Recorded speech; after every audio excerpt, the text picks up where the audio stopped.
जय हिंद दोस्तों जैसा कि आप सबको पता होगा यूपी बंदरोगा का एग्ज़ाम समाप्त हो गया है। आज की वीडियो में मैं कंप्लीट एनालिसिस करने वाला हूं कि पेपर का लेवल कैसा आया था, किस टॉपिक से ज़्यादा क्वेश्चन पूछे गए थे, जो क्वेश्चन पूछे गए थे हार्ड थे या इजी थे, कितने परसेंटेज बच्चे आपके एग्ज़ाम दिए हैं, कितने परसेंटेज बच्चे एग्ज़ाम छोड़े हैं और इसके साथ साथ आपका सेफ स्कोर कितना हो सकता है, आप कितना अटेम्प्ट किए हैं तो आपका सेफ रहने वाला है, आपका सिलेक्शन हो जाएगा। आज के वीडियो में मैं इन सभी टॉपिक के विषय में आप सबसे बात करने वाला हूं, तो उम्मीद करता हूं कि आप सभी लोग इस वीडियो को लास्ट तक ज़रूर देखेंगे। दोस्तों, यदि आपको यह वीडियो अच्छा लगे तो आप इस वीडियो को लाइक कर सकते हैं, अपने दोस्तों के साथ भी शेयर करना ना भूलें। अगर पेपर के लेवल की बात करें तो पेपर का लेवल जो आपका था वो इजी टू मॉडरेट था। आपका जो सिलेबस में दिया गया था, जितने टॉपिक सिलेबस में दिए गए थे उसी टॉपिक से ज़्यादा प्रश्न आए थे, सिलेबस से बाहर कुछ नहीं आया था। और जो आपका पेपर का लेवल था, जो क्वेश्चन का लेवल था वो इजी टू मॉडरेट था। बहुत अच्छे क्वेश्चन पूछे गए थे। आप यहाँ मान के चल सकते हैं कि इस पूरे एग्जाम में 70% क्वेश्चन ऐसे हैं जो आपने कहीं ना कहीं कभी न कभी देखा होगा और 30% क्वेश्चन ऐसे हैं जो जिसे आप थोड़ा सा हार्ड कह सकते हैं। आपका जो पेपर का लेवल है इसी आधार पे है। आप ये नहीं कह सकते कि पेपर बहुत ज़्यादा हार्ड आया था। आपका जो पेपर है वो इजी टू मॉडरेट है। और बहुत सारे स्टूडेंट ऐसा कह रहे हैं कि पेपर एकदम हलवा आया था। एकदम हलवा पेपर नहीं था दोस्तों।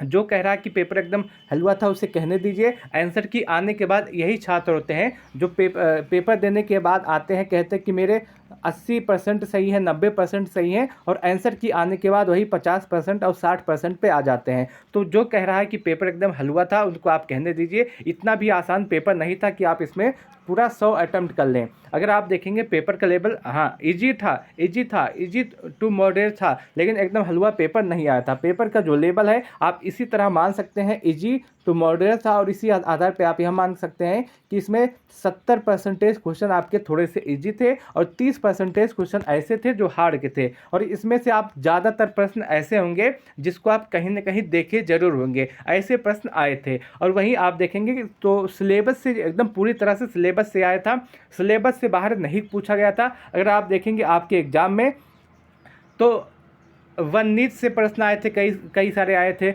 वन अधिनियम से प्रश्न पूछे गए थे, घास के मैदान से पूछे गए थे, राष्ट्रीय उद्यान से पूछे गए थे, टाइगर रिजर्व से प्रश्न पूछे गए थे, राष्ट्रीय वन्य जीव कार्य योजना से प्रश्न पूछे गए थे, चिपको आंदोलन से, ऐसे ऐसे आपके सभी प्रश्न पूछे गए थे। यानी कि जो सिलेबस में है आपके बस वहीं से प्रश्न पूछा गया था और अच्छे लेवल का था। आपका जो पेपर है आप इसको न बहुत ज़्यादा इजी कह सकते हैं कि एकदम हलवा था, ऐसा भी नहीं था, और ना ही आप कह सकते हैं कि बहुत ज़्यादा हार्ड था। न बहुत ज़्यादा इजी था, न बहुत ज़्यादा हार्ड था। आपका जो पेपर है मॉडरेट था और करने लायक था। अगर आपने पेपर को देखा होगा, पेपर को अच्छे से समझा होगा, तो जो सिलेबस में दिया गया है उसी आधार पर आपसे प्रश्न पूछा गया था। तो आपका जो पेपर का लेवल है ये बहुत ज़्यादा हार्ड नहीं था, ना ही बहुत ज़्यादा आसान था। वहीं जो बात करें कि कितने स्टूडेंट एग्जाम दिए हैं और कितने स्टूडेंट एग्जाम छोड़े हैं, दोस्तों जो मैंने सभी स्टूडेंट से बात किया है, क्योंकि पेपर से निकले हैं तो अभी ज़्यादा स्टूडेंट से बात नहीं हो पाई है, लेकिन मैंने जितने स्टूडेंट से बात किया है उनसे बात करने के बाद यही पता चला है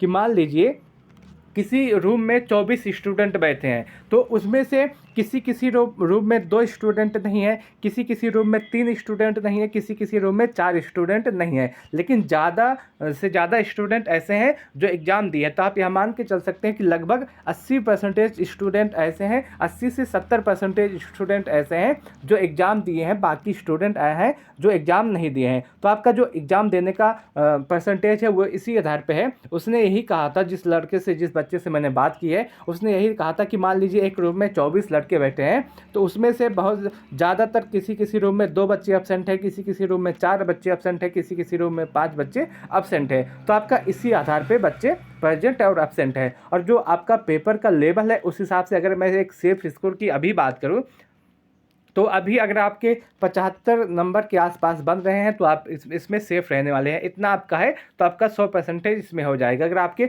75 नंबरों के आसपास बन रहे हैं। क्योंकि अभी पेपर का एनालिसिस पूरी तरह से नहीं किया है, इसके लिए मैं एक पूरा डेडिकेटेड वीडियो लेकर के आऊँगा कि आपका जो कट ऑफ है वो कितना जा सकता है। इसका अभी थोड़ी देर में मैं सभी बच्चों से बात करने के बाद, पेपर को एनालिसिस करने के बाद, उसके बाद मैं आपके सामने कट ऑफ की वीडियो लेकर के आऊँगा। और पेपर का जो एनालिसिस है इसी के बाद आपको थोड़े थोड़ी देर में पेपर की एनालिसिस चल रही है। जैसे ही वो समाप्त हो जाता है तो आपके सामने पूरे पेपर का एनालिसिस आ जाएगा। आप वहाँ से अपने आंसर को मिला सकते हैं कि आपके कौन से आंसर सही है, कौन से गलत है। पेपर का एनालिसिस आपको 10 से 15 मिनट में आपके सामने होगा। तो आप पेपर का एनालिसिस भी ज़रूर देखिएगा और शाम तक आपके सामने कट ऑफ की वीडियो में ले आऊँगा, उसे भी आप देख सकते हैं। पूरा एनालिसिस आज मैं आप सबके सामने दे दूँगा।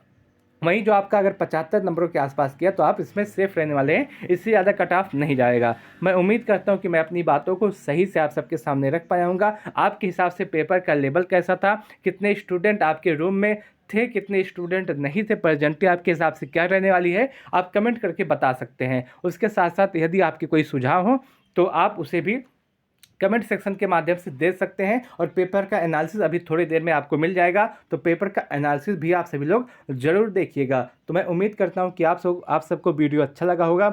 वीडियो को लास्ट तक देखने के लिए आपका बहुत बहुत धन्यवाद।